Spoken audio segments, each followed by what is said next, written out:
Hello, Global Theater. My name is Gerry Fialka. Today's November 12th, 2025. I want to thank Rob Grant. It's an amazing podcast. I'm probably wrong about everything. Also want to thank Ellen Burr for introducing me to Jeffrey Lawrence Schwartz. Jeff, where are you calling from? I'm in Culver City. How cool is that? We had a ball. At least I had a ball, and I learned a lot in part one on June 25th. And, we were talking about my survey of what the function of music was. And we got around to some of them. But one I just added since then is Edgar Varese. He said it's organizing sound, emphasize timbre and rhythm over the traditional melody and harmony. Any thoughts on that Varese thing, that the function of music is organizing sound? It seems it's hard to argue with that. I mean, well, I guess it depends what you mean by function. Yeah. I mean, it's a description to say that music is organizing sound. There you go. But is that its function? It's like saying, architecture is organizing space, but its function is to keep the weather out of your house. Yeah. And I'm not sure that the second part has to follow from the first part. I mean, Yeah. Bach would also say he was organizing sound, or at least it works as a description of, of any kind of music, of, which, may or may not involve the kind of traditional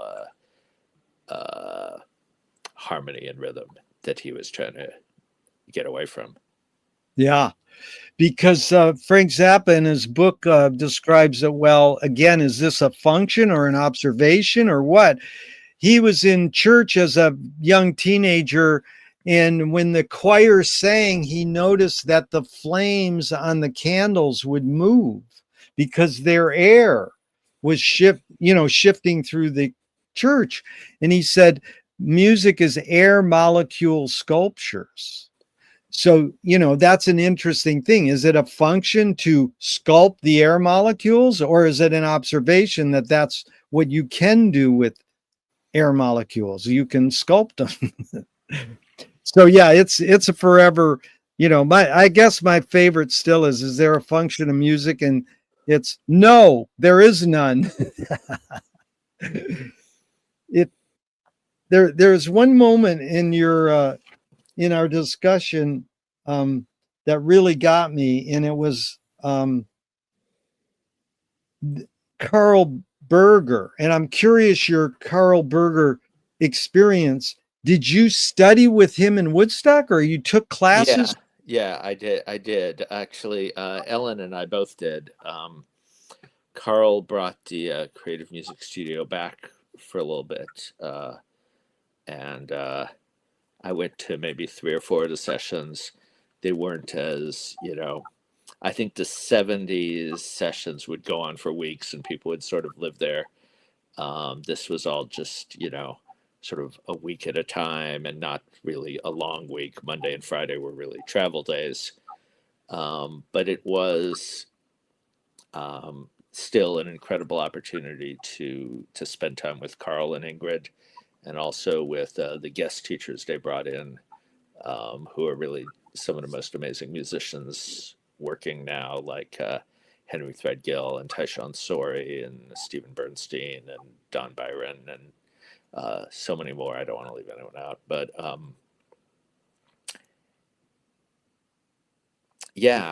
Carl, I think, is an unsung hero of the music.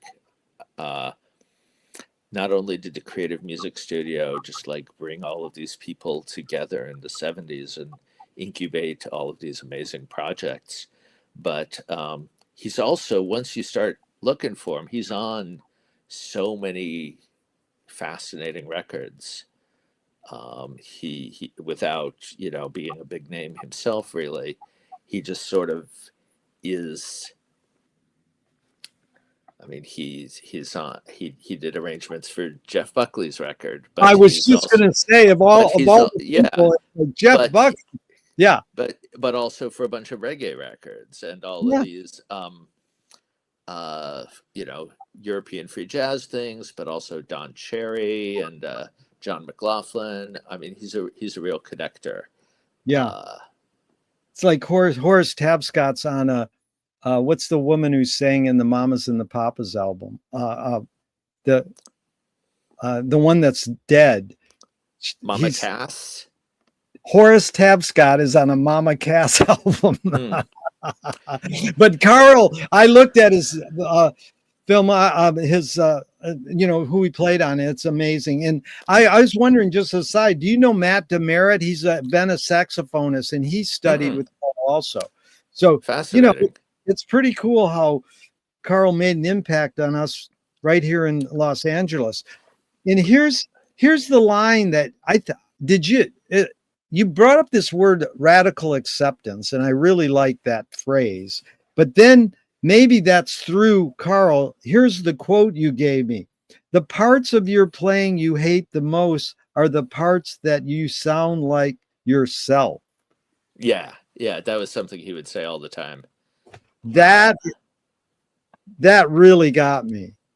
I like Because, that. you know, he wanted to play like Bud Powell Oh my God, are or you Thelonious kidding? Monk. Well, I mean, who wouldn't? Well, that's funny. My friend just released her movie on Bud Powell.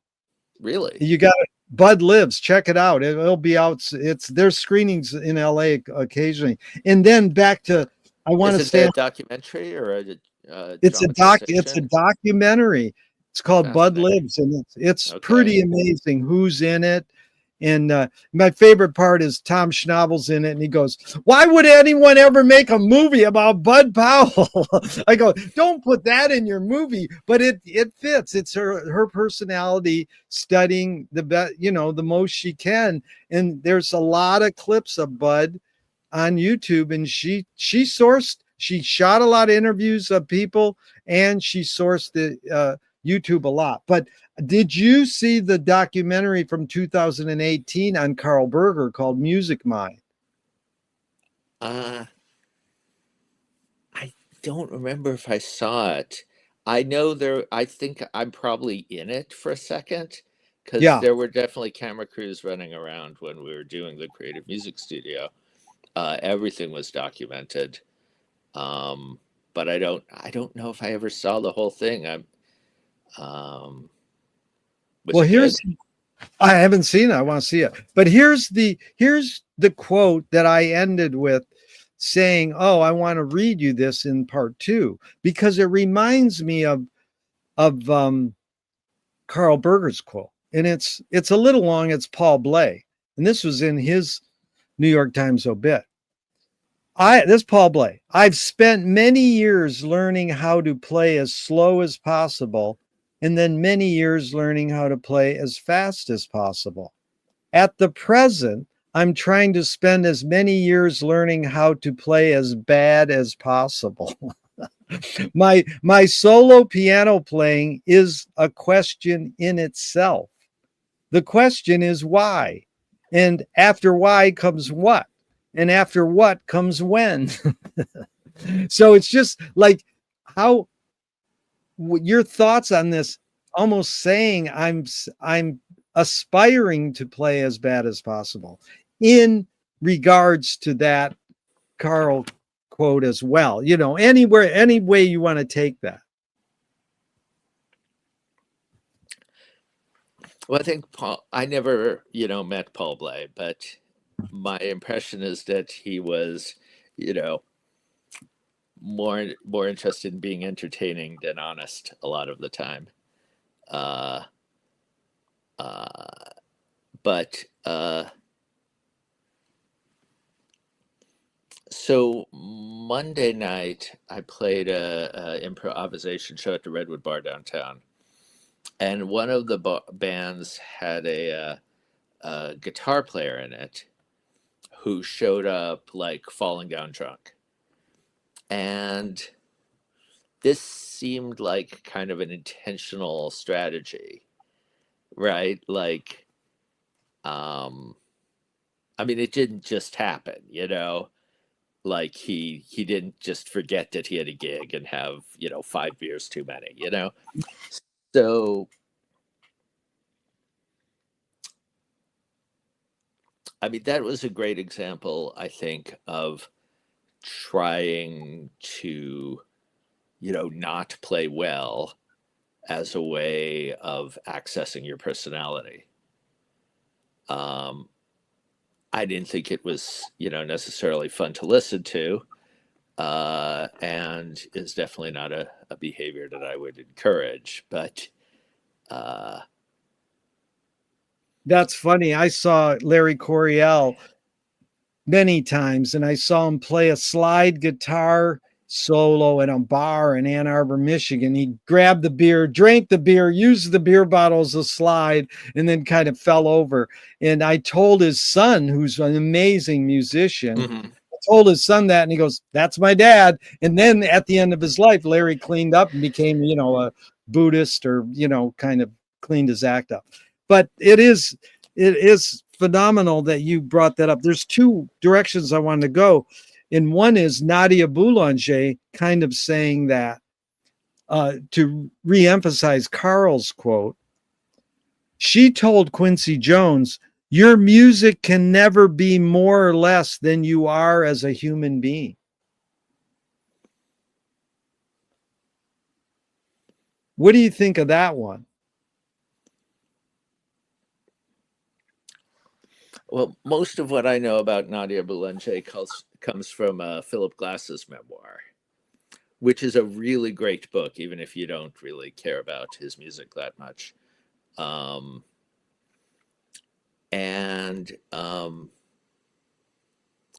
mean, it sounds like her pedagogy was, the opposite of, get drunk and not be able to finger the guitar. That the level of ear training and score analysis that she put those kids through, was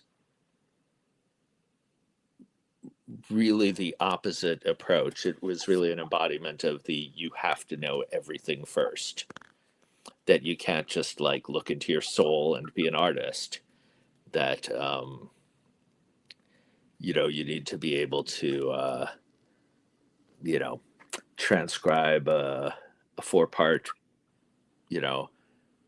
piece in real time, and then analyze the harmony. But you're saying that's a good thing. Are you saying, yeah, you got to learn how to do it before you can go off and improvise? Well, Are you agreeing with her somewhat?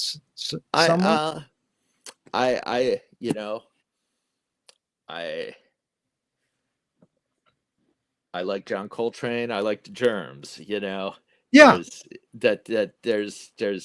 They're both, Yeah. they both can work, and they can both not work, right? Good. Yeah.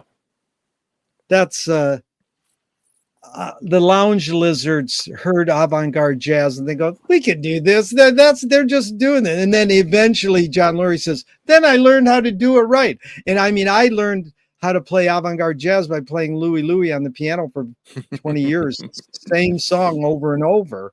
And I learned I could fake like I'm playing like Keith Jarrett. So what? It's still horrible. One professional avant-garde guy jammed with me once, and he goes, "Dude, you got to go home and practice." And then another guy said, "No, that was great." So there you go. You know that the spans there. But this is back to the end of the Paul Bley. He goes, "My solo piano playing is a question in itself. The question is why, and after why comes what, and after what comes when. Of the 5 questions that start with W, what do you most favor or gravitate towards intuitively? Like why, when, what, who, or where? What's the most important of those 5 for you?"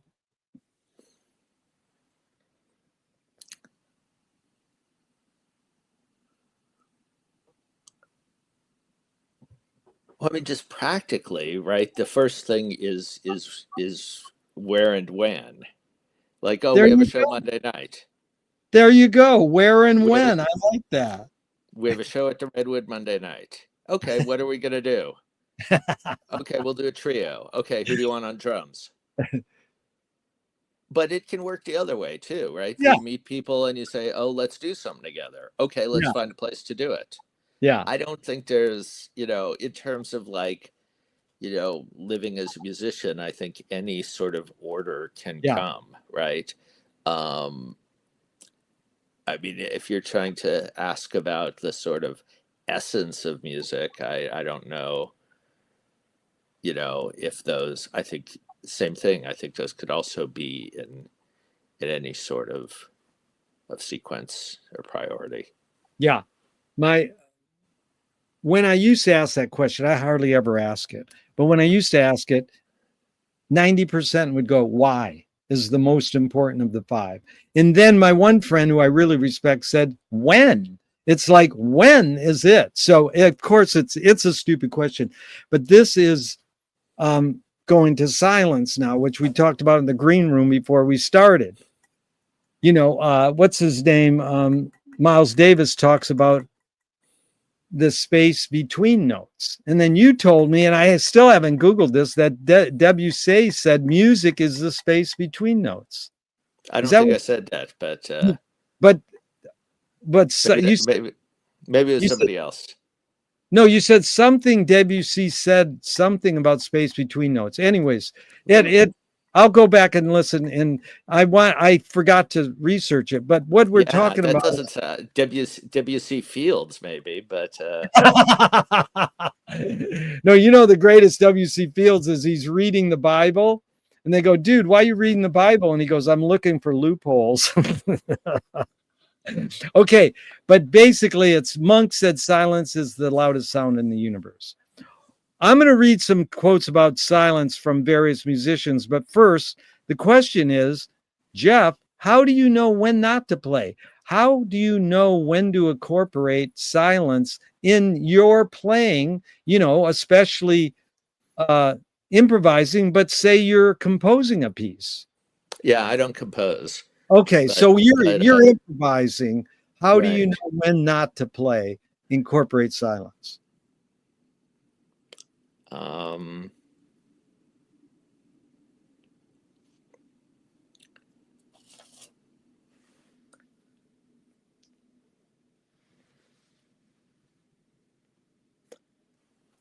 I think I'm thinking compositionally, even though I don't write notes on paper, that I'm aware of what's happening around me and asking what it needs at any particular time. And sometimes what's there is already plenty. Yeah. So it's a question of listening. Yeah, listening Yeah. and thinking about the totality. Yeah. What does this I mean, I'll sort of think about it like an abstract painting. Like, does it need, what can I add to this, arrangement? Does it need, some little specks? Does it need a big swipe? You know, um, Often it's fine as it is. Yeah.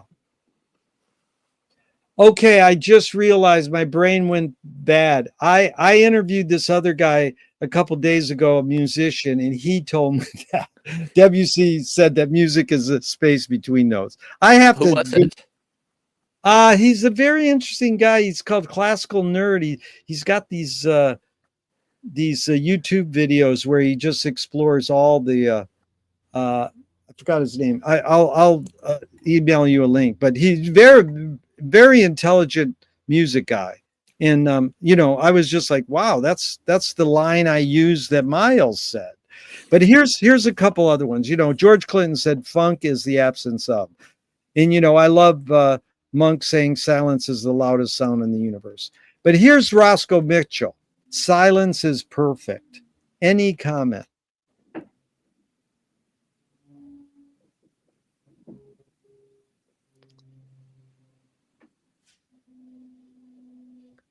No, he's right, but obviously, he feels the need to make sounds, you can't live in, uh, a state of, perfection. You know, it would be like meditating, 24/7 or something. Here is A Wee Wee, the Chinese artist. Mm-hmm. For me, silence is music.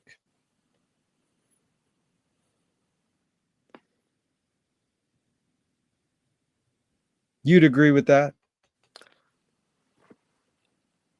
Um,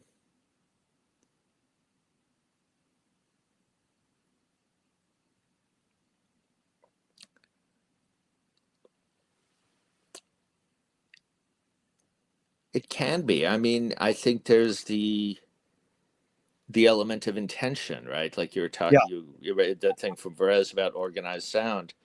It's like, art that uses appropriation, right? Like right, the soup cans in the grocery store are not art,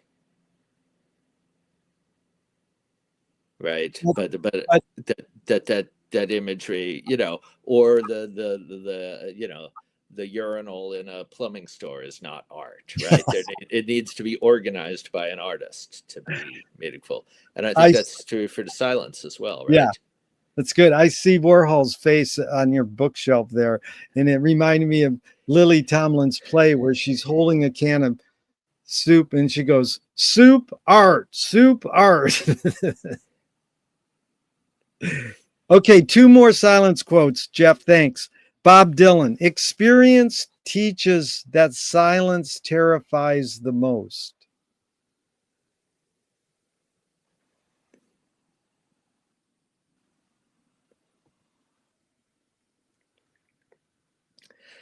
I'm guessing that the context for that, right, is that people are always asking Dylan to, like, give them the secret and explain what everything is about, right?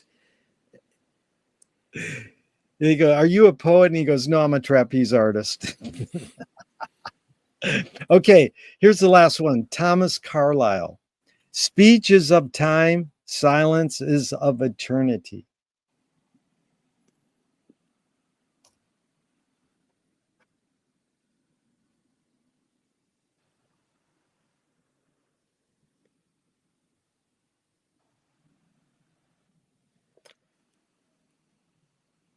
Well, it's like we were saying a minute ago about the Roscoe Mitchell thing, right? Yeah. That you know, you you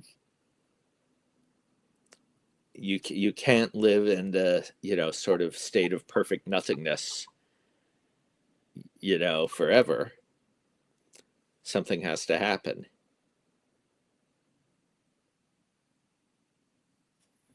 Really good, Jeff. Now we're going to time. In the James Joyce Finnegan's Wake world, we kind of distinguish the ear is time, the eye is space. But whatever. Why is why is 4/4 time the most commonly used time signature in Western music?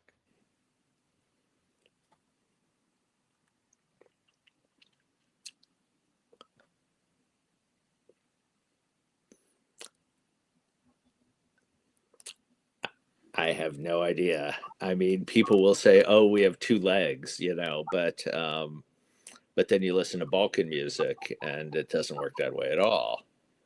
Um, yeah, I have no theory for that. That was good, Jeff, because in fact, that was one of the things that Wayne Pete most impressed me. He goes, we have two hands and we have 2 feet, 4/4 time. But here's some of the thoughts, and you can play off them. Well, just to explain the Balkan music thing, right? Yeah, Is that they'll there's usually like an extra beat in each bar at the end of a phrase, and that's where the dance turns around. So if you've been doing the left foot lead, and yeah. then there's a bar 5, then you do the whole thing with the right foot lead, and then there's a bar 5, and it goes the other way. Wow, that's good to know because here's a couple Right. thoughts. If you're ever invited to a Balkan dance party, now you know what to do. I'm a dancing fool because Besides being intuitive and easy, one said it might be because it's in sync with our heartbeat rhythm. What time signature you think our heartbeat rhythm is? Carl said it was 5. Did he really? 5? Oh, Yeah, because there's like a long and a short, like a 3 and a 2.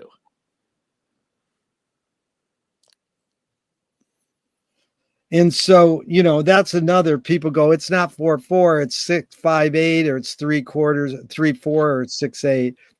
But like I said, Wayne Pete said, because it's in sync with our walking, our marching. Mm-hmm. Here's Captain Beefheart. He varied from what he called the mama heartbeat, the same old 4/4 rhythm.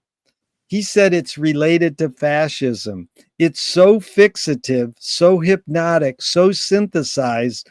It's faster than the heart. Disco is dangerous. He wanted non-hypnotic music to break up the catatonic state.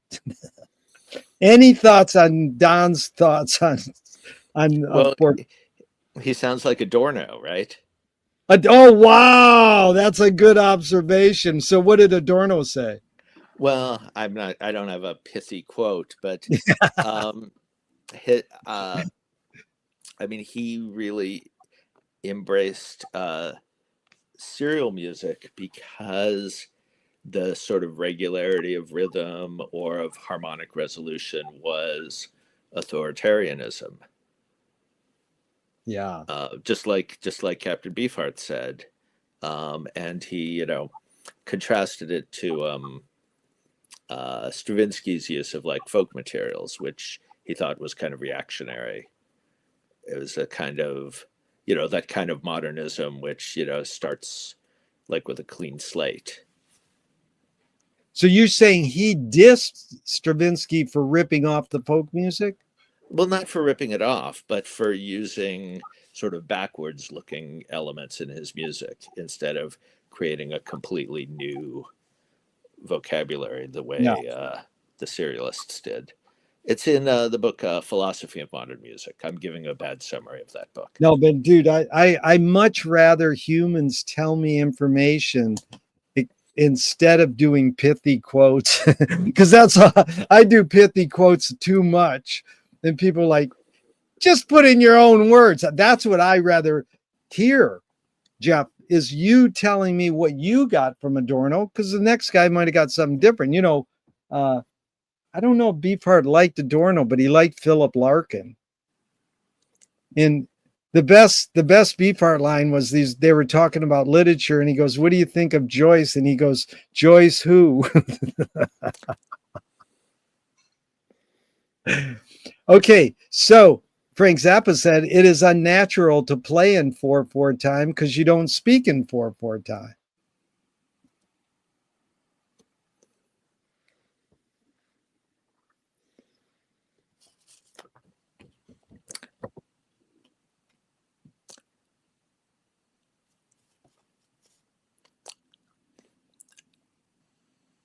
I'm not really comfortable with arguments based on nature. Yeah. I feel like our understanding of nature is itself, culturally constructed. I mean, we just had an argument about whether or not 4/4 was natural. Yeah.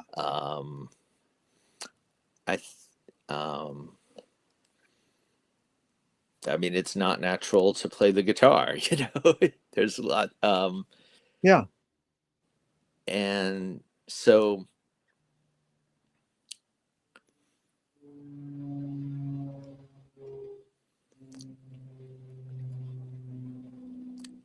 and I mean, Frank would know as, better than most people that, polyrhythms and polymeters are a thing. There's tons of music that's, speech based, that's in 4/4, like all of hip hop and most of Gilbert and Sullivan. Wow, that's a great observation. That's Todd Rundgren's hero. But I mean Gilbert and Sullivan. But yeah, it reminds me of Messiaen. He imitates the Byrds. Well, actually, who else? Eric Dolphy and Sun Ra both said, who influences you? And he said the birds and the crickets.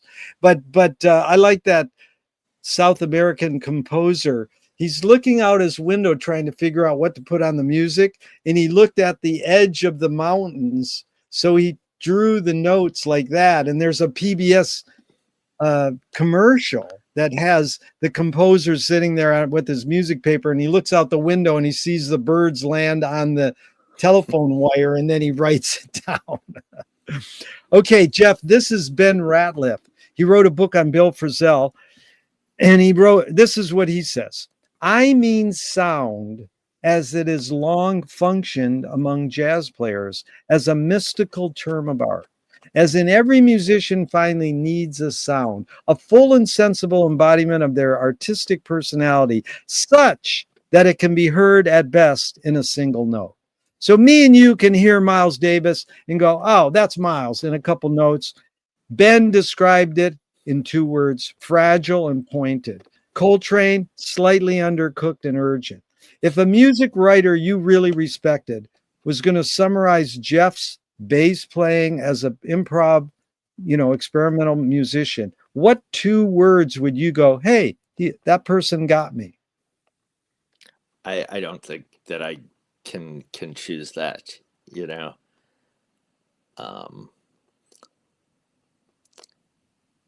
I mean, I try to be appropriate for every situation, Yeah. so that's well, appropriate, that's 1 word. Yeah, that sounds kind of weak, but well, then do 1 word that's sort of punchy that you would. Yeah, but I'm trying to avoid choosing the words that describe my sound. I mean, I mean,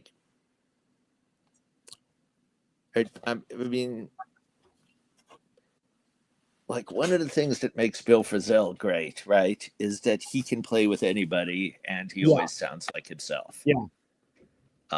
And to be able to do both of those things is something else. Like when you heard Horace Tapscott on that Mama Cass record, you didn't go, "Oh, that's Horace Tapscott." Right. But if you know that Bill Frisell is on that Norah Jones record, you'll recognize that he's there. You're right. Yeah. That's like we believe liner notes. We grew up with liner notes. And then, what if there were no liner notes or no names? Like, my big thing is I like to ask people, who are your 3 favorite funk guitarists? And I love to hear what people say. And this one guy nailed it. He says, whoever played on the Joe Texa records. He didn't have a name. And I says, thank God, it's the cult of personality. It was like, it didn't matter, the name. It was, what was the sound? So here's, Jeff, this is LA Free Press in 1969. They're talking to Frank Zappa. You mentioned Pauline Oliveros' work with sound, above the audible and below, creating a mass. And you like the idea. Here's what Frank said. Not that it created a mass, it created something audible.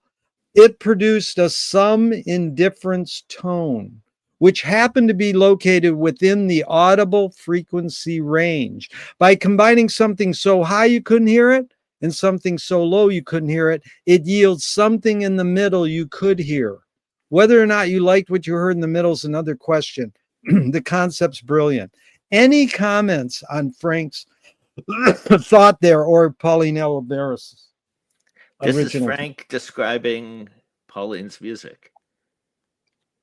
It's Frank describing what Pauline said when she said... Yeah, that's fascinating. I had no idea. I mean, it's hard to think of 2 sort of more opposite artists. Right, but that's great, taking again the personalities, because I saw Pauline play her accordion in a parking structure in Santa Monica. And I was at that gig, yeah, she's playing her accordion. I told her all that, and she sort of like poo-pooed it. And I just said, well, I just was wondering your comment. Anyways, a lot of musicians really highbrow go, that's bullshit. Or they go, I don't get it. But I'm just saying, I heard that that's how they create, or the the air conditioners are sort of that. There's a high pitch and a low pitch, so that you don't really hear this pitch in the middle, and it cancels it out. I'm always just asking people this, if they can suss it out, this sum and difference tone located within the audible frequency range. Yeah, I mean, it's just a technical description of what her music does, right? Yeah. Or some of her music. Yeah.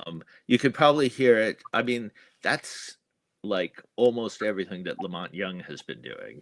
Oh, wow. Is just the, you know, these, you know,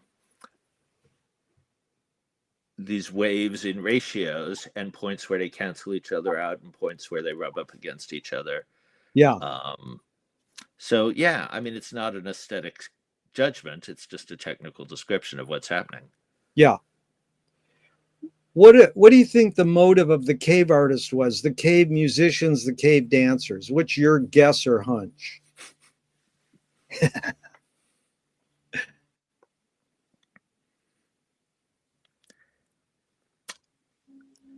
I have no idea. I mean, why do you know? There's a million reasons that people make art.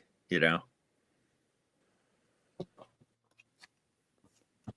What's more important, conviction or compromise? Conviction. You've accomplished a lot. How do you rate these three elements?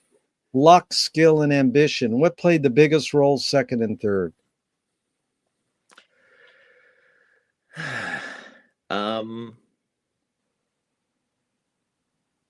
I think ambition, like not in the sense of like, you know, I'm going to be rich and famous, but just like wanting to do something enough to learn how to do it.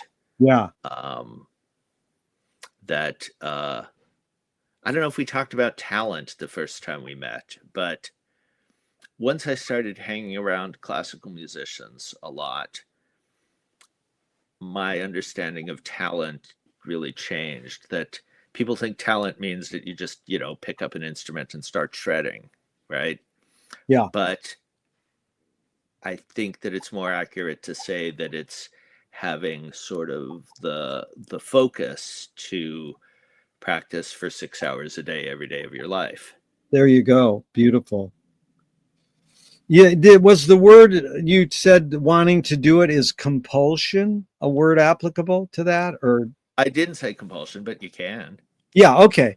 Because sometimes people don't like what I say, luck, skill, and ambition. They go, there's other purpose, destiny, persistence, necessity. But let's just stay on ambition before you go into your second and third.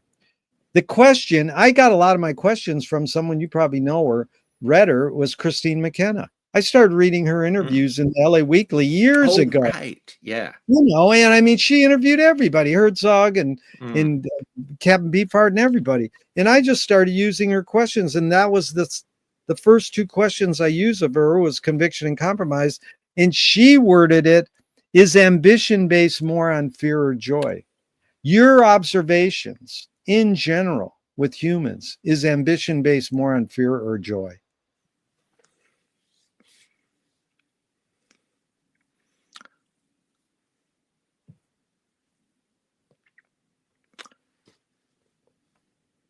There was an essay that I read when I was undergraduate, and I thought it was Walter Benjamin's on moving my library, but then I went back and looked at that, and it wasn't this, so I have no idea what it was. Yeah. But the author said that he wrote books because he wanted to read them. Yeah. And I think that really, you know, stuck with me, although apparently not enough for me to remember where it came from. But it's a book about Walter? No, I have no idea what it was. I thought okay. Yeah, you just thought it was that essay, but it wasn't that essay. So it could have been anything. But that, you know, that's on my lit page. That's one of these guys, Elmer Leonard or somebody says, you write to get people to read the next sentence. Yeah, you know, I mean, mostly the things that I've written, I guess is more true of writing than of music, is that is because I want to read them. I'm like, this is a thing Yeah, that needs to exist, and if no one else yeah, is going to make it, then I need to make it. yeah. That's less true for music. I don't really like to listen to myself. Yeah, Elmore Leonard said the job of the writer is to get the reader to the next sentence. That's kind of similar, but the funny thing is, Jeff, that most people would say, is ambition based more on fear or joy? 80% of people would say fear. I goes, that's too simple. Then I read Friedkin's Exorcist director. A couple of years Mm-hmm. ago, he said, in Hollywood, skill and luck have nothing to do with it. It's all ambition. So it's great that you started with ambition. What would you follow it with in your accomplishments, luck or skill next?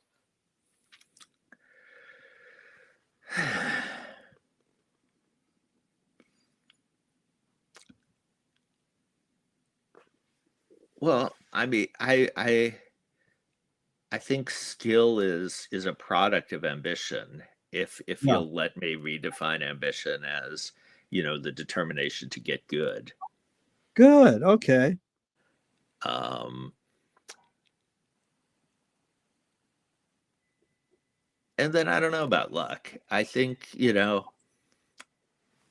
can make your own luck. You what do you think of this quote I use all the time? The more you practice, the luckier you get. Yeah, what is that thing where like there's one of these platitudes where it's like about the meeting of skill and opportunity, right? Yeah, You can probably pull this out, yeah, but yeah. you know, um,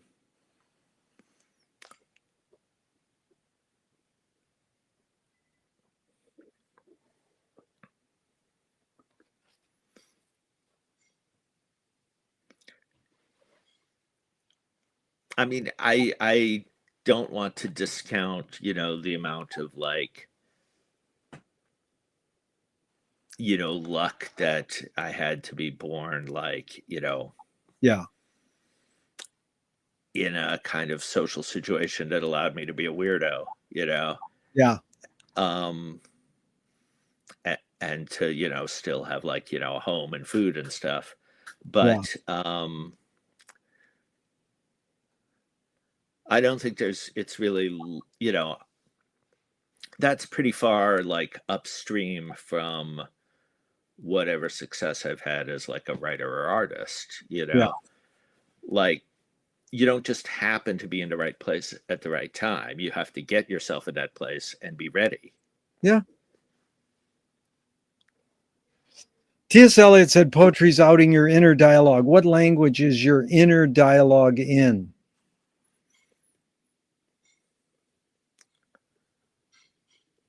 Um, I think I'm boring. It's just all English. But what form is your inner consciousness in?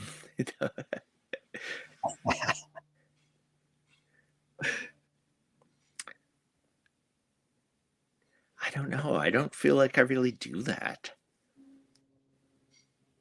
No problem. This is two mantras of my film heroes. Ignore yourself. Jonas Mika says, there is no self expression. And Cecil Taylor says, I'm just a vehicle and this stuff just comes through me. Is art making, music making more self expression or more your vehicle for whatever technologies, environments, and culture is dominant? Um,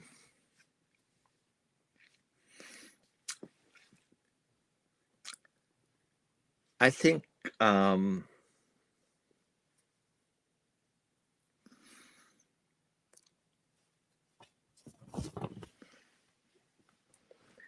I think Cecil is underplaying the importance of his like preparation and practice Yeah. in that quotation. I mean, uh,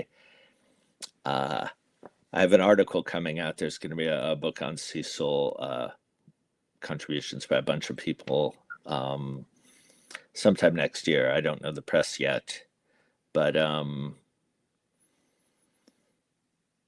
so my article, my chapter is mostly about his notation and composition practice and how his sort of proteges applied it in their own work.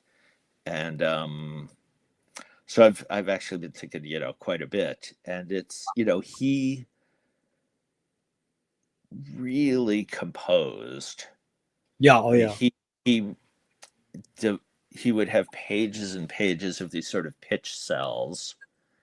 And then he would, practice them obsessively. And even though those performances could sound just like a river of notes, he was working with very specific groupings of material in a particular sequence. So it's not, this not this romantic notion of he just, empties his mind and things flow through him. It's stuff that he's, filled himself with first through composing and practicing. And I think that, that holds for, I think, most of the great improvisers we'd want to talk about, that there is, a lot of, not like planning,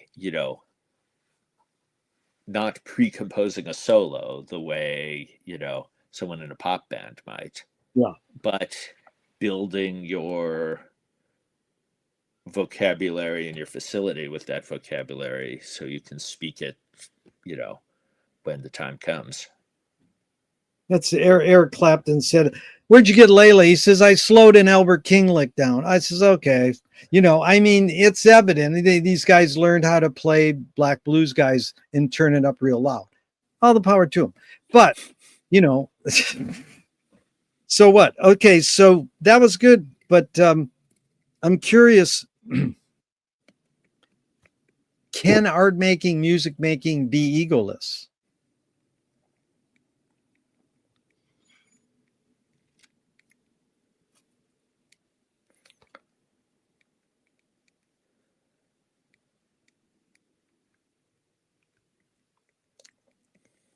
Well,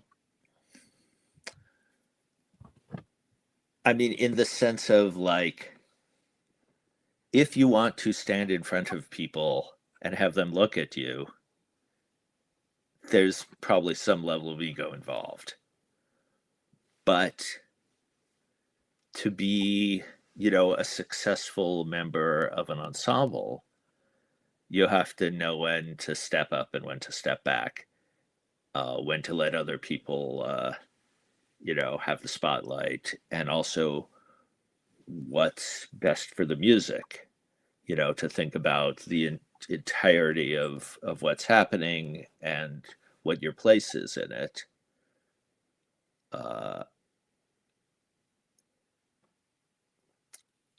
Jeff, that reminds me of when one of the residents died. They put his name and it said supposedly a resident in the title. But that again was an identification, their eyeball. This is Michael App. Oh, go ahead. Well, I just a friend told me he was going to see the residents, and I'm sort of, I mean, I think it's pretty well established that one or two of the, the main dudes are no longer with us. Yeah. But they're still, can you just put anyone in those eyeballs? I don't know. I mean, they replaced a couple of the guys in Kiss, and people didn't really care. like for a while, the new Kiss guys would have different makeup, and then they just started putting them in, Ace and Peter's makeup, and it didn't matter. I love it. That should be the. Go ahead, sir. Yeah, it's a really interesting question to me. I mean, and like Kraftwerk, like I think there's one original guy in Kraftwerk. But and that band maybe less than the other ones, because I think all they're doing is pushing play anyway. But that band is amazing. I love Kraftwerk because they literally said you can use our music for anything and you don't have to pay us. Really? Yeah, I mean, come on, that's like but that's funny because I love the Residents in so many ways. Yeah, And they are very unique. They are very unique. And I think the people that they attracted to play in their bands know how to carry on what those two guys created, you know. Yeah, I don't want to like let go of this question yet, Okay. because I do, like, as all of these artists are leaving us, whether it's Cecil Taylor or Homer Flynn or Ace Yeah. Frehley, Yeah. like, to what degree does their music keep getting played? Yeah. What's the is a symphony a Beethoven tribute band? Oh God. Yeah.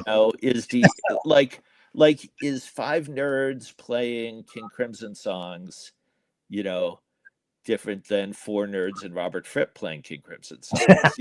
At what point, or does this music just, only exist as recordings when we're gone, Dude, when they're gone? that's the phenomenon of Zappa. You know, I worked for Frank. I've studied him for 6 decades.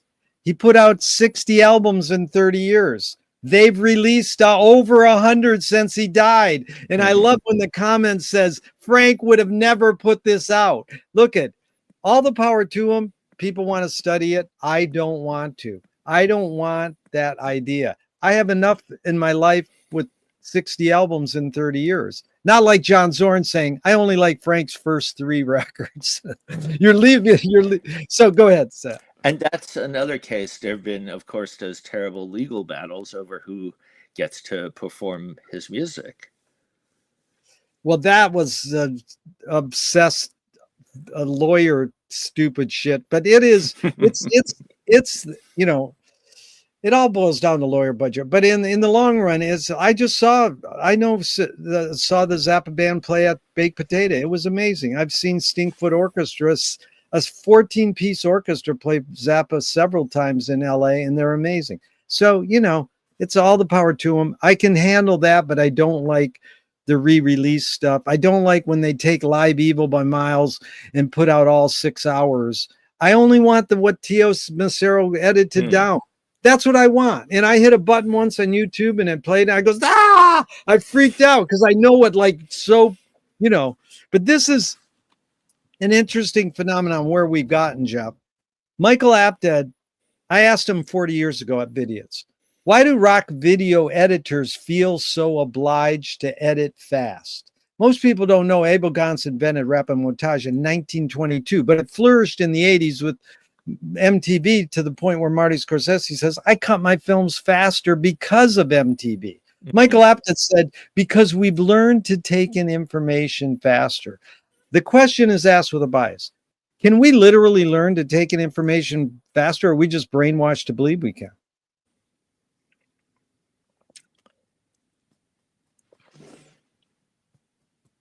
This is an interesting question because I'm also trying to write about John Zorn's Naked City, Wow. which, of course, was a musical version of this, acceleration, right? I mean, you have like recorded projects like, John Oswald, but the Naked City folks could actually do that stuff live, right? Yes. And there was something, right?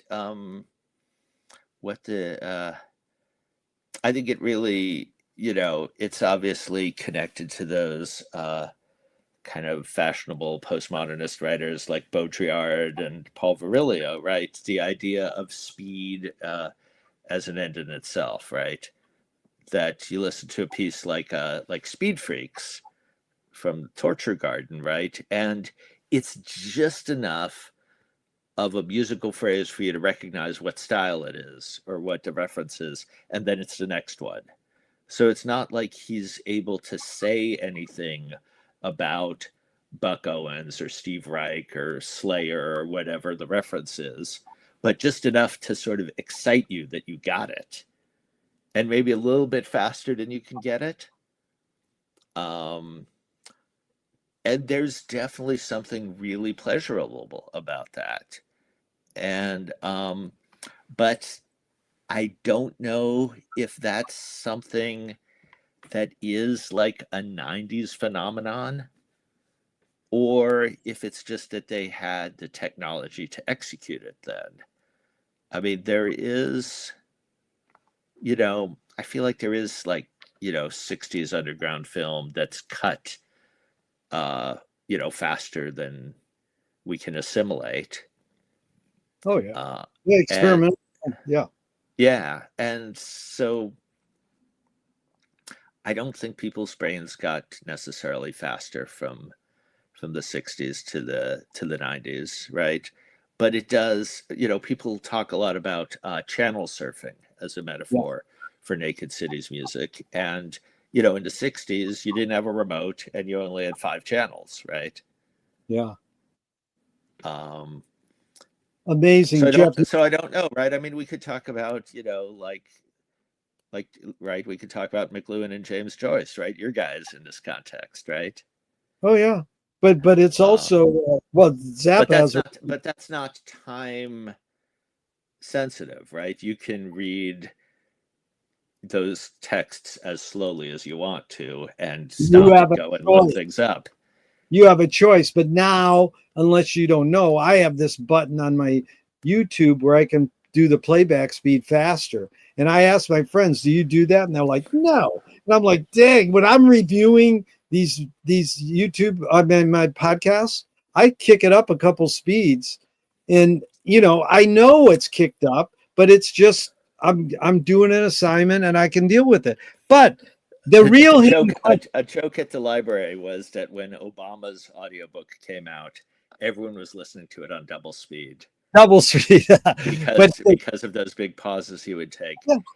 And then Quentin Tarantino came out with his book Cinema Speculation, and I haven't checked out the audio version, but I think people might need to listen to that one slowed down a little bit. Now slow down. He does talk fast. Like me and Marty and him talks too fast. But the hidden question before I go into a couple of these reactions to what you said, brilliant stuff, Jeff. I appreciate it. I'm learning a lot, and I really am grateful. Is can humans literally multitask?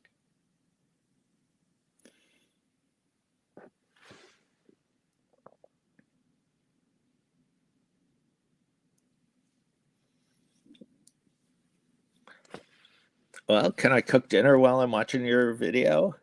You know?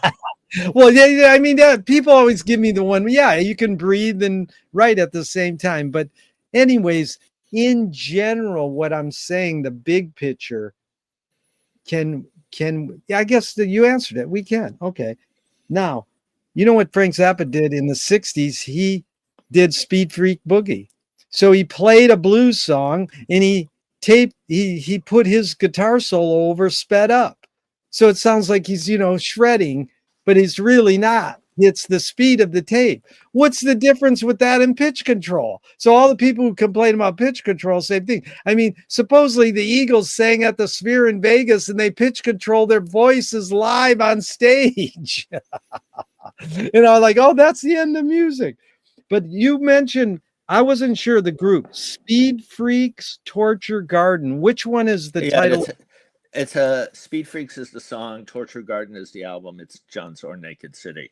Oh, it's John Zorn. Okay. Because Yeah. I did want to tell you, I don't know if you know him. He lives in Venice, Greg Cohen. Yeah.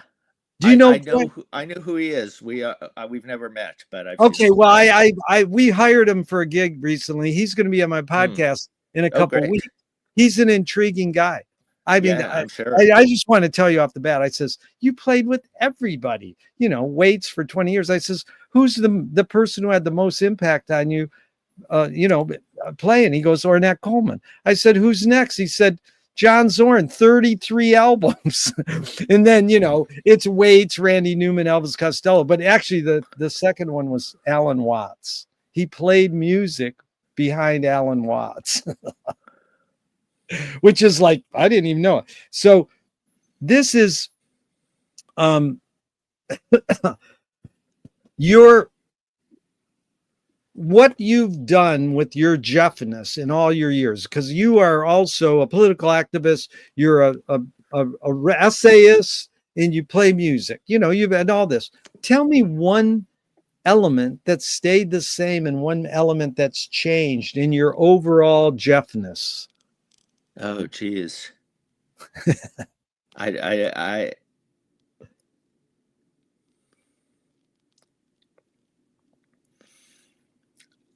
uh, I wish more of me had changed. I feel like I'm pretty much, the same asshole all the time.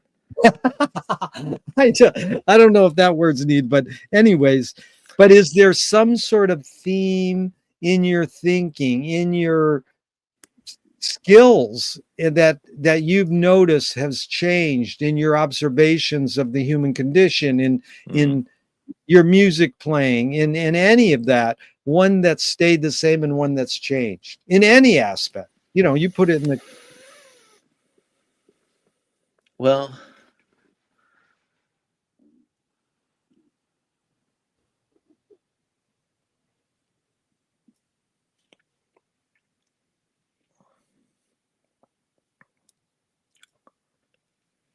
I think I've become a lot more open to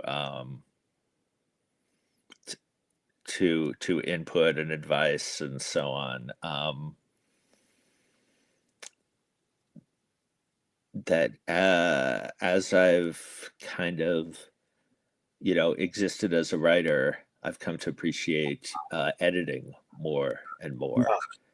Right. At first, I think like a lot of people, I'd be like, how dare they mess with my, yeah brilliantly crafted prose. But now I'm like, oh, it's really good to have someone else look at things really closely and, point out things you might have missed and, ways that you might have been more clear or whatever. I like it. That's really Yeah, I mean, yeah, I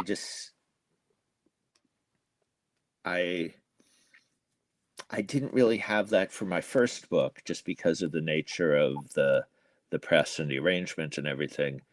And I felt really like, afraid, yeah like how do I know this is okay?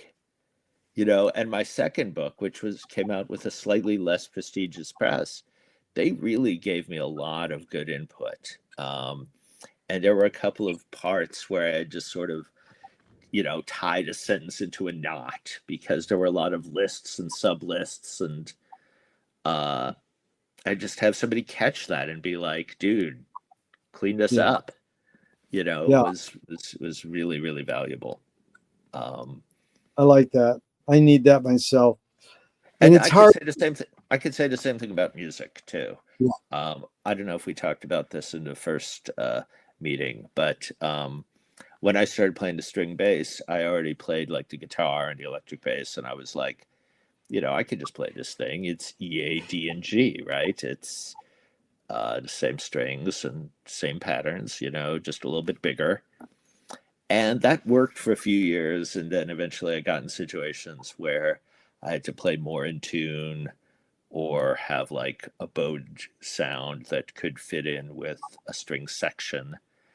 And I was really reluctant to go to a teacher because I thought they would want me to, to start from scratch and just unlearn everything that I had, already worked out. And also I just feared being judged.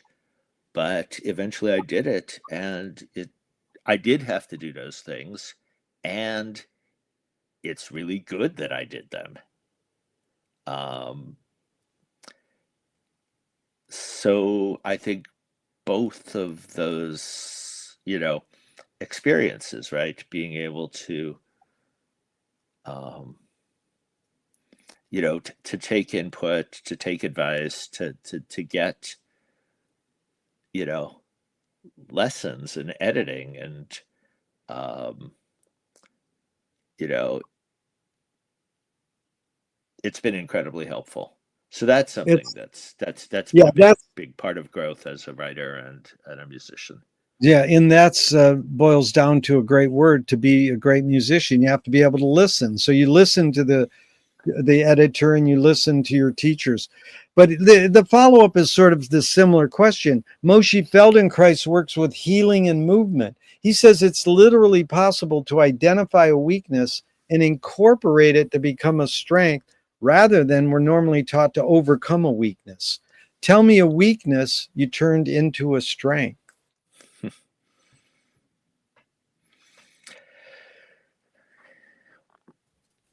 Well, there's a great story about the clarinet player John Carter, which is kind of the same as the Feldenkrais story, right? That whenever he made a squeak on the clarinet, he would write down the fingering that had produced that squeak so he could use it again if he wanted to. Yeah. And the bass player Mark Dresser has really built a whole career out of identifying and cultivating the sounds that you're supposed to, suppress. Yeah. So, I try to do that, although not to the, Yeah. with the, discipline and focus that those dudes brought to it. That's the main thing McLuhan learned from the Wake is how do you turn a breakdown into a breakthrough? How do you turn a rejection into a redirection? And my example I tell kids sometimes is Iggy Pop said his band was so bad imitating the Rolling Stones, they invented punk rock. But they didn't, but it's a good line. I mean, they helped. Jeff, anger can be a productive emotion when fill in the blank.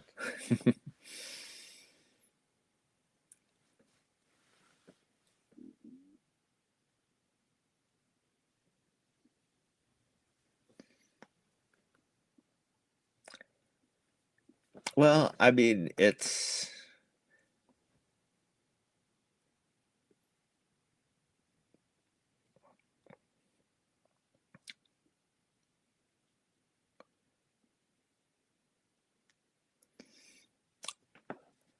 I think anger is fuel.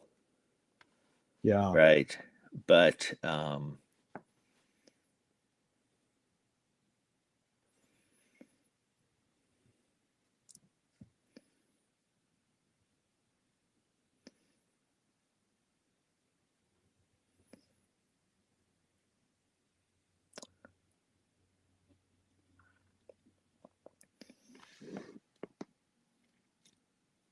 I mean, it's I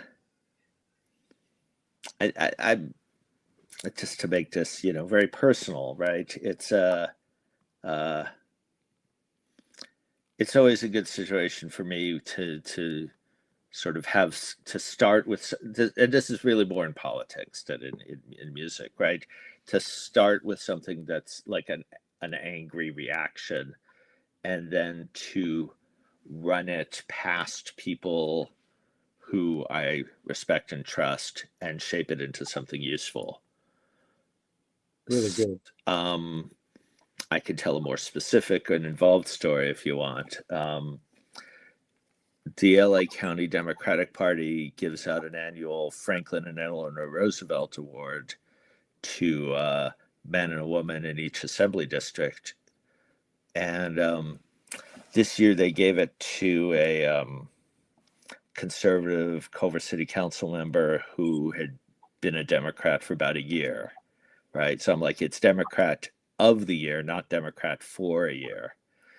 But I'm like, well, okay. So besides just being, disgusted by this, this sellout, what can I do about this? And I'm like, well, instead of talking about why he sucks, I'm going to talk about why Franklin Roosevelt is great.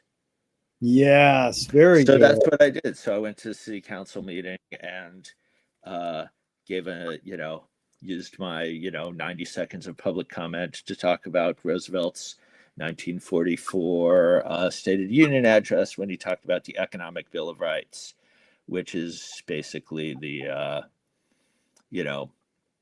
Democratic Socialist platform, right? That housing and full employment at a living wage and healthcare are, fundamental human rights. And was able to bring Eleanor in because she chaired the committee that wrote the UN's Universal Declaration of Human Rights and used this as the basis of that.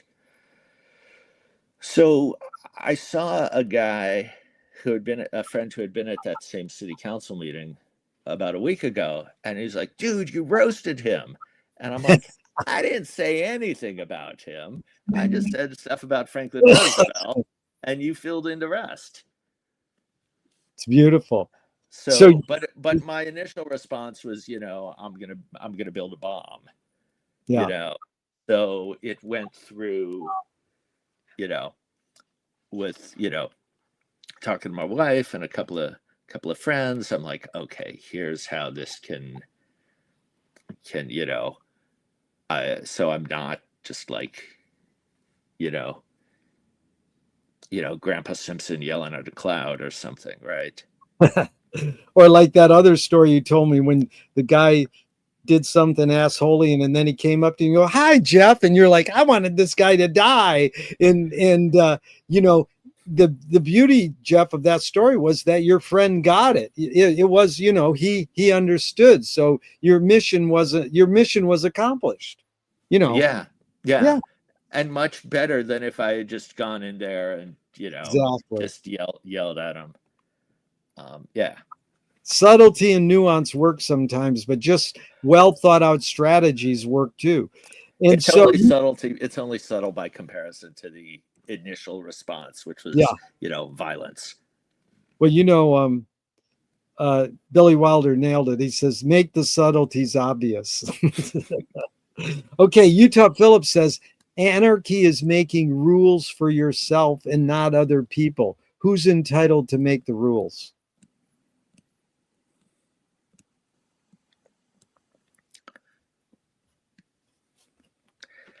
That's a really interesting quotation. I mean,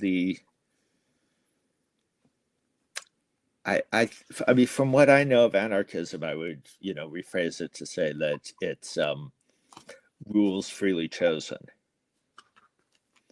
Well, an anarchy, if you're going to live with other people, you can't just say, well, these are my rules, and my rules are I get to eat all the food. Yeah. But the difference, I think, between, an anarchist vision of society and most of the other ones is that you have a choice. Yeah. You can follow the rules and live in the collective, or you can go somewhere else and try to do something else. Yeah. So,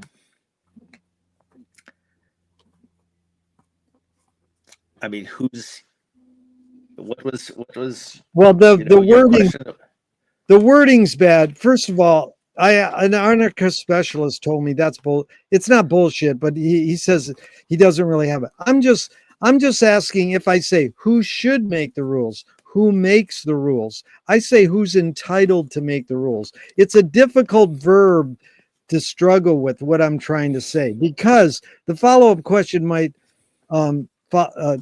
clarify a little what I'm after. The word freedom etymologically breaks down to making one's own laws for one's own self. So then I say, what does freedom mean to you now? So, I mean, it's evident who's entitled to make the rules, who should? Well, everybody should contribute to making the rules. I think, don't you agree? I mean, it should be a vote and democratic, but some people go, no. I have to ask that question, who's entitled to make the rules? And the person goes, me. So, I'm not saying there's a right or wrong answer. I'm just asking the question. But again, I bias the question by the way I word it. Right. I don't feel like I've read enough political theory to sound smart talking about this. Yeah. But I feel like still, especially in this context, the rules that matter are rules for other people.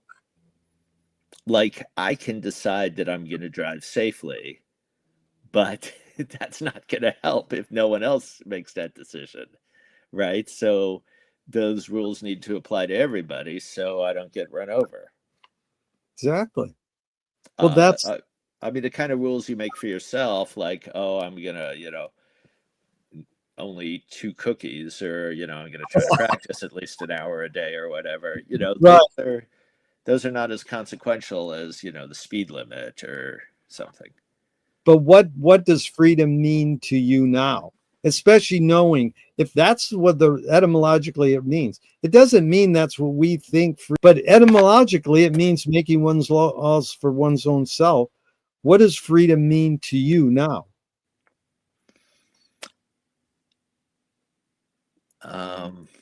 I guess I think of freedom more in the sense of time. Since I've been retired for a little over a year, right? I'm experiencing, not having to go and answer to someone else for 8 hours a day, Yeah. as a great freedom. Uh, and part of that is because of the massive rules that accompany those things, right? And just the rule that, you need to do this to get money. But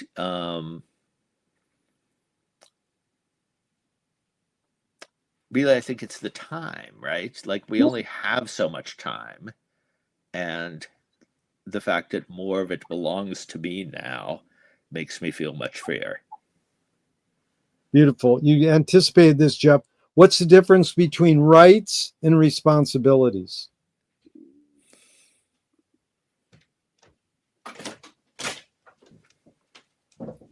Uh,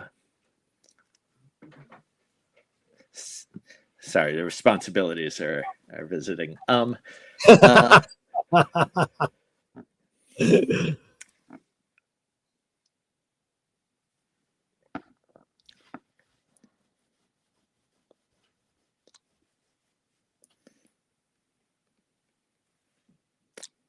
well, it might be more interesting to talk about this in the context of improvised music, right? To go back there, Go for it. Perfect. like that,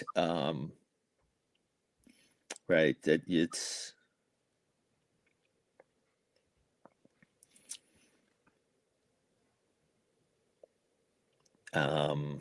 I mean, when you're playing with people, you have an obligation to them. Uh, but part of that obligation is to contribute, Yeah. as well as to not step on them. Yeah.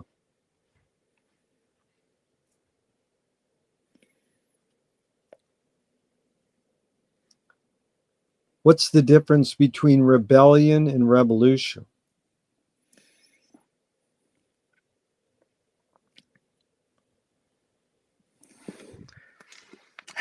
I was meaning to reread that Camus book, but I have not yet. Right, rebellion is just it's Marlon Brando, right? What do you got? Just or Laverne and Shirley, right? Show us any rule, we'll break it. But um, and revolution hopefully is a more systemic change, right? I Yeah. don't think the rebel necessarily wants systemic change. They kind of need the system to define themselves against. Exactly. Because rebellions, there's something wrong. Revolution, there's something wrong, and I have a new plan. Re-evolution. Jeff, what do you do? How do you personally handle false fears? John Basil Barnhill said, when the people fear the government, you have tyranny. When the government fears the people, you have liberty. In 2005, V for Vendetta, the film paraphrased it. People should not be afraid of their governments. Governments should be afraid of their people. There's this thing called false fears, like the war on drugs. Well, you can't have a war on drugs because drugs don't fight, and you can't say no to drugs because drugs don't talk. So them, the false fears like war on drugs, war on poverty, war on terrorism. How do you personally handle false fears?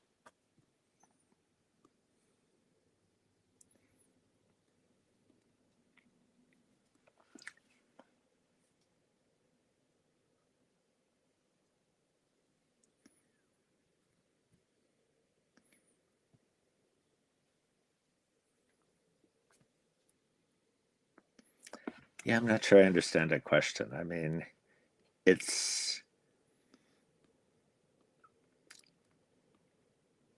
it's a challenge, right? I mean, I'm just going to take this in a different direction, right? Like it's challenging to not be like afraid of everything, because Yeah. everything is bad, right? The air is bad, the water is bad. It's just bad, Yeah. right? But you have to, you have to find a way to live with that. Yeah. No, that sounds good. Now I asked for 90 minutes. We got 10 more minutes. Can you go another 10? Sure, why not? Okay. How do you find peace of mind?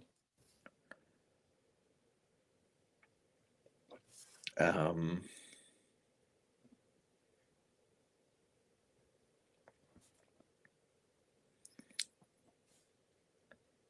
I don't know, you know. Um,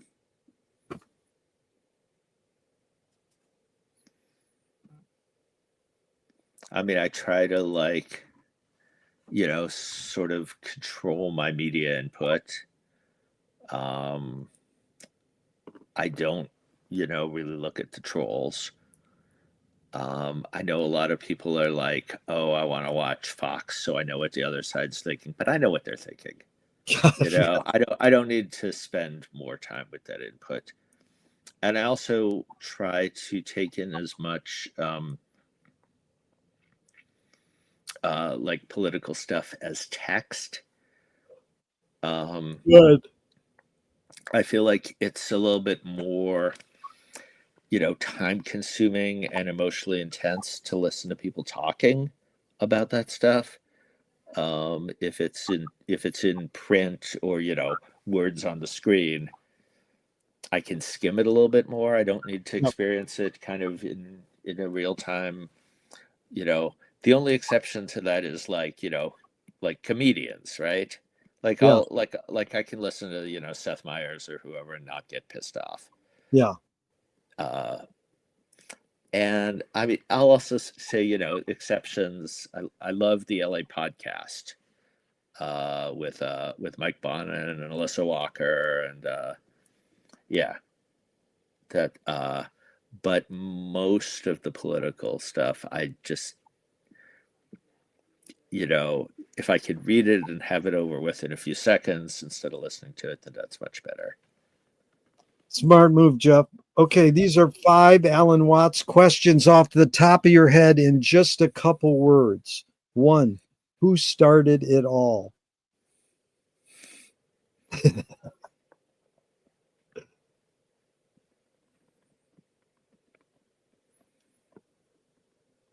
Yeah, I don't know what that means. Let's go to the 2, second one. are we going to make it? Well, someone is going to continue, so Yep, sure. that's good. Where do we put it? Number 3. Let's pass. 4, who's cleaning it up?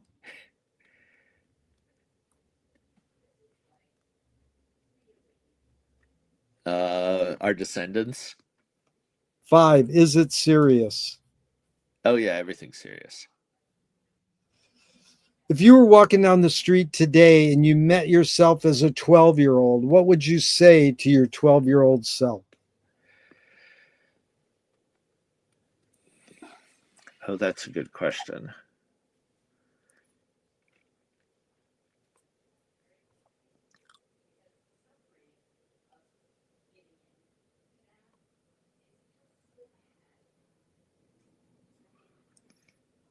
I mean, I think my 12-year-old self was pretty sure of himself. I don't think he really would really need me to tell him that it was going to be okay. Good. Um, he might not have been right about the specifics, but that's okay too. Yeah. Um, I would like to tell him to stay away from drugs and alcohol. Um,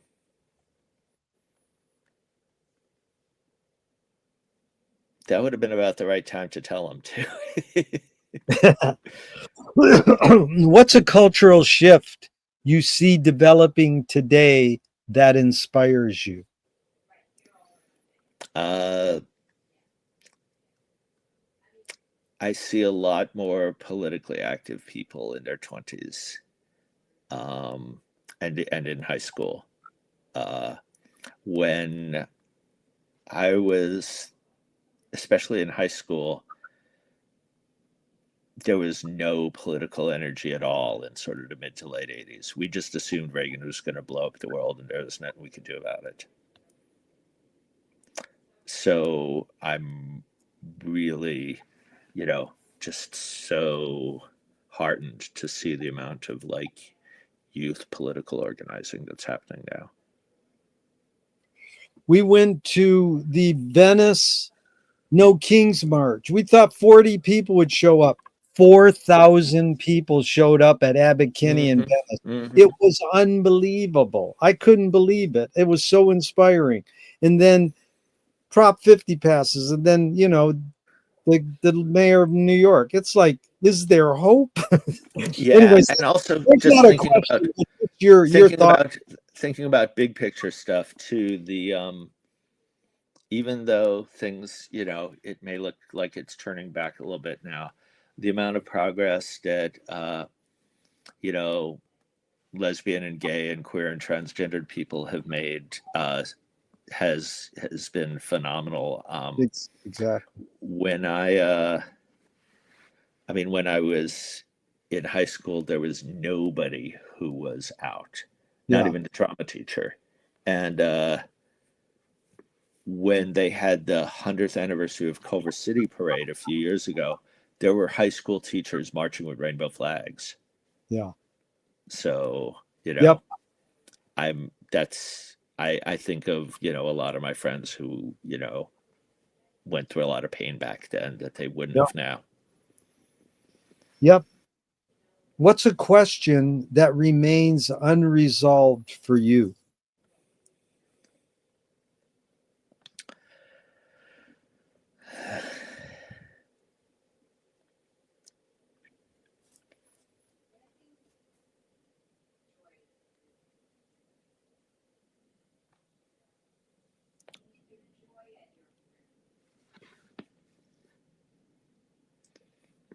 I think a lot of the sort of unresolvable questions I've just sort of set aside in order to just keep moving forwards. Um,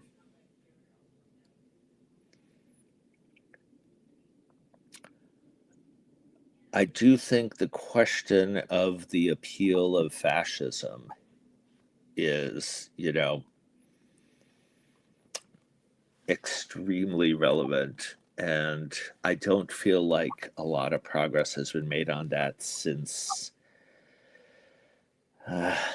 maybe since the Frankfurt School, right? Adorno and Horkheimer and Erich Fromm.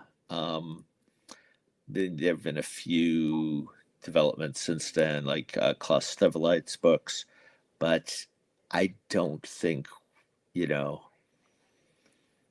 and maybe it's not a consistent or universal thing. Maybe it's always contextual, but it does seem like there's some certain kind of structural and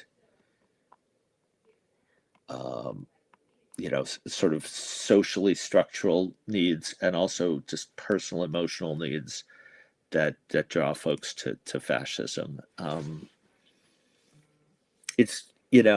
It's so hard to parse out, like, and it seems like our survival kind of depends on it. I mean, I also think it's not really our job to understand them just to defeat them, but to understand it can be part of it. Yep. Right. I mean, one of the very powerful things that Mamdani did at the start of his campaign was to go and find people who had voted for Trump and ask them why. Exactly. Good.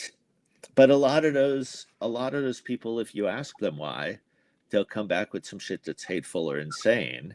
Yeah. And there's not a lot we can do about that. Right. You don't want to be like Gavin Newsom and say, oh, well, you voted for Trump because you hate trans people. I'll try hating trans people a little bit. Yeah. Like, that's not valid. No.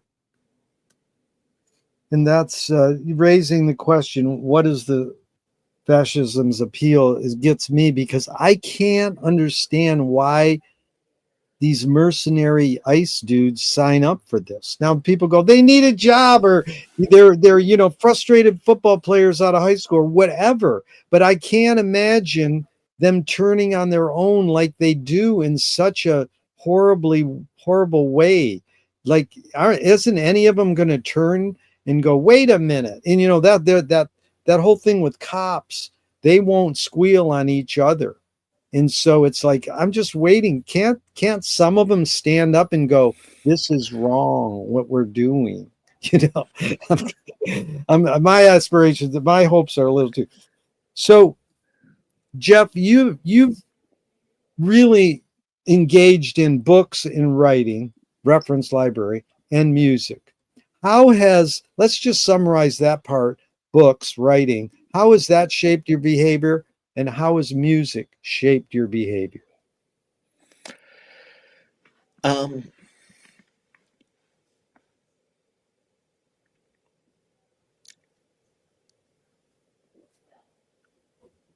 Well, the music writing is, for me, really connected to playing, and vice versa.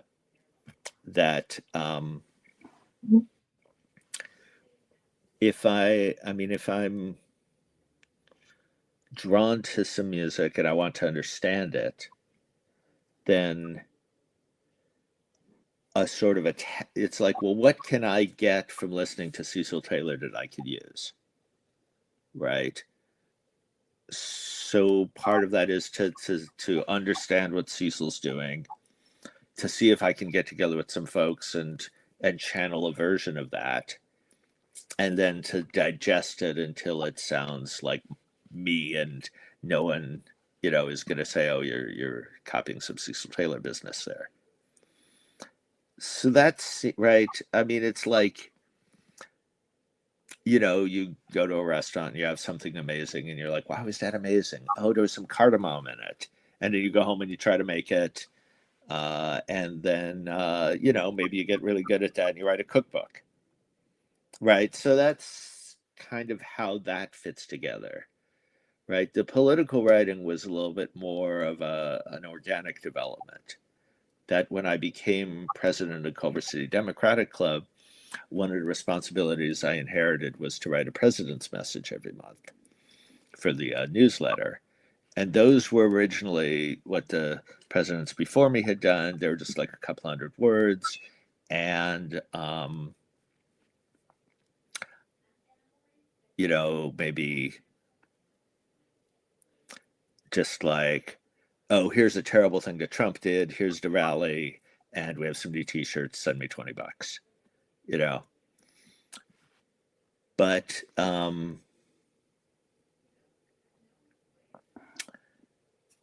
it became apparent to me pretty quickly that I had more to say, and that it also seemed sort of intriguing to me as someone who had read all of this cultural theory, to see if I could like apply this. Like, oh, can I bring can I bring Baudrillard to bear on this, insane political advertisement that just came out or something, without like telling people that's what I'm doing necessarily, Yeah. So that became like a whole thing. And also to excavate a little bit of the history of Culver City in my writing. No one else had done it.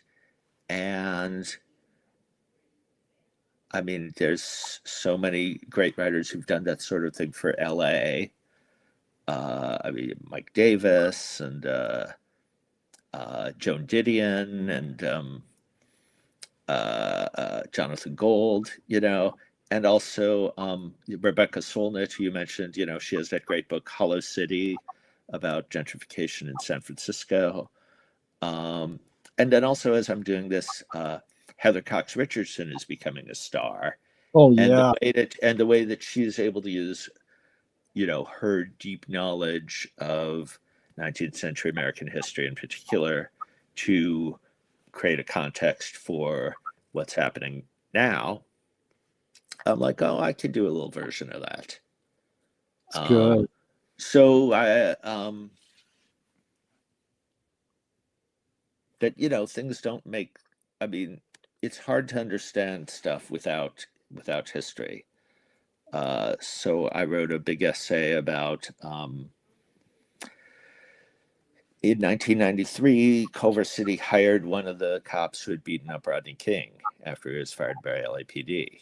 Yikes! I didn't know that. Yes, right. So, well, I mean, it was what, 30 years ago. So so to tell that story, seemed important. So things like that, right? So that sort of grew organically. And after doing it for 4 years, I have like 60,000 words. So I'm like, oh, this is a book, and I got to find a place to put it. So I'm, looking for a publisher in case anyone is listening to this who publishes Californiana. Really good, Jeff. I wish you luck in that project. That's what we in Venice, I have a lot of pride in just being in Venice for 45 years. And we have the Venice Heritage Museum, and it's horrible because we might have to close because there's no money to these outrageous rents. But I've done 17 salons there, and now I'm kind of doing them at the Venice Library also. And I really should have you come and do one in Culver City and like compare Venice and Culver City a little. It would be like a good contrast because I love your whole sensibility of political involvement in your own city, your activism. Like there's a line that goes, bloom where you're born. You blossom where you're raised. Okay, two more and we're out of here. This is Thornton Wilder in 1928. Art is confession. Art is the secret told. But art is not only the desire to tell one's secret, it's the desire to tell it and hide it at the same time. You've laid your cards on the table for hours. I appreciate this. I'm not insinuating you haven't already answered it. What's it really all about for you?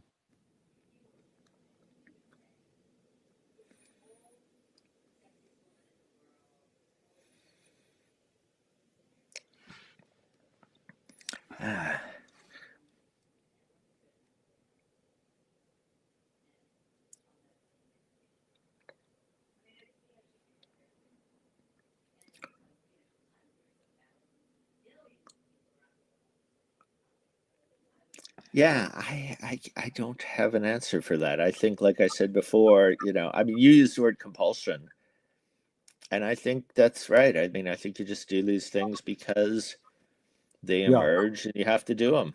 Yeah. Sometimes, like you write the book because you want to read it and no one else is going to write it for you. Yep. And same thing, like I was saying about improvisation, right? Like, what does the music require at this moment? Yeah.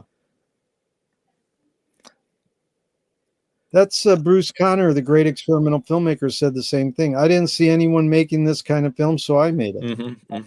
You got to have courage in compulsion, or you just got to be able to realize that, like I think I said last time, Warhol said, don't worry about what people think of your art. Just keep making it, and if you're driven to make it, make it.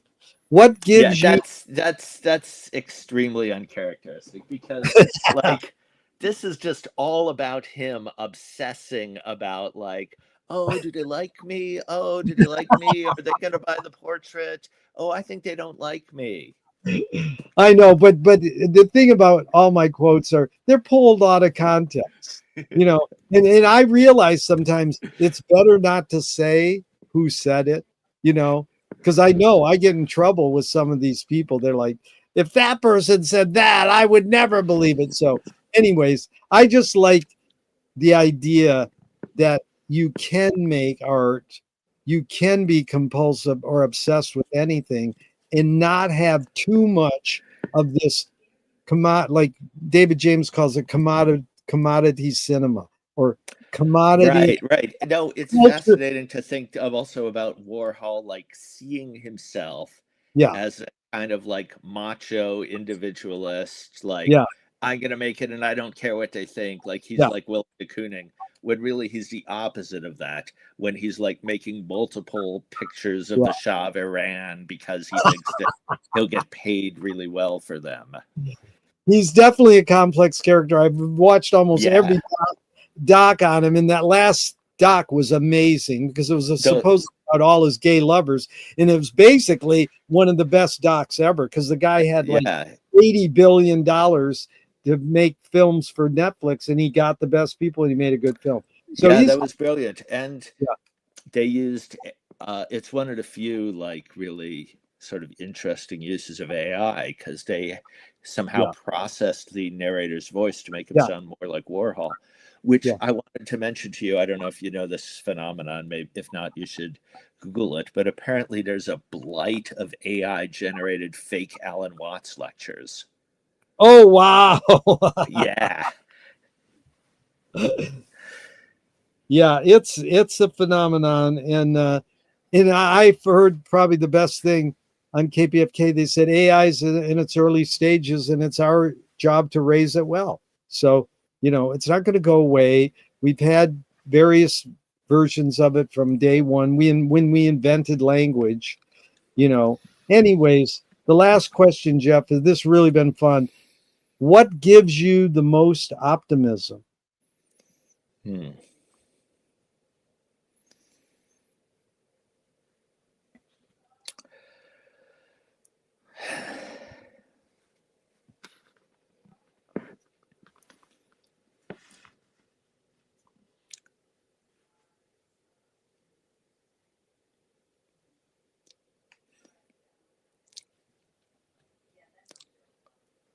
Well, on one hand, right, I want to quote like Gramsci, right, like pessimism of the intellect, optimism of the will, right?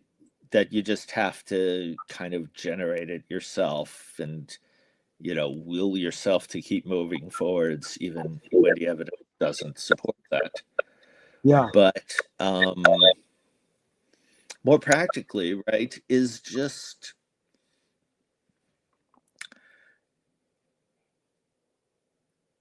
you know, Monday I was at the Redwood for this noise improv show, right? There were all these like interesting people like schlepping out to downtown LA on a Monday night to hear Wow. a bunch of I mean a bunch, 20, but still. And then last night I was at a book club at Village Well and it was full of all of these like super smart, young, fired up people, and people are just going to keep doing it. Well, you really nailed it because the first question I asked at the beginning of part one was what is the best thing for a human being? Wilhelm Reich said the best thing for a human being is another human being. The last question I ask is what gives you the most optimism? That's what they asked Groucho Marx at the end of his life, and he said other people. So it's sure been fun spending this time with another person, especially because it was you, Jeff. Thank you so much, and I do hope we can meet in person someday. Let me know when you're playing in Venice, because like we say in Venice, there's no life east of the boardwalk. Damn, I thought you were going to say Lincoln. That's what you're supposed to say. No, I say there's no life east of Speedway sometimes. But anyways, I wish I was still booking Sponto Gallery because it was the kind of spot we could book you guys. We had, a lot of great avant-garde jazz there too, and Beyond Baroque. I book there sometimes, and that's a great venue for your kind of music and my kind of music too. So, thanks again, Jeff. I really appreciate this. I learned a Yeah, lot. thanks for having me back. Yeah, and even though I'm going to hit the end broadcast button, like I said last time, I hope this never ends and we can keep talking forever and ever. All right, see you soon. Thank you.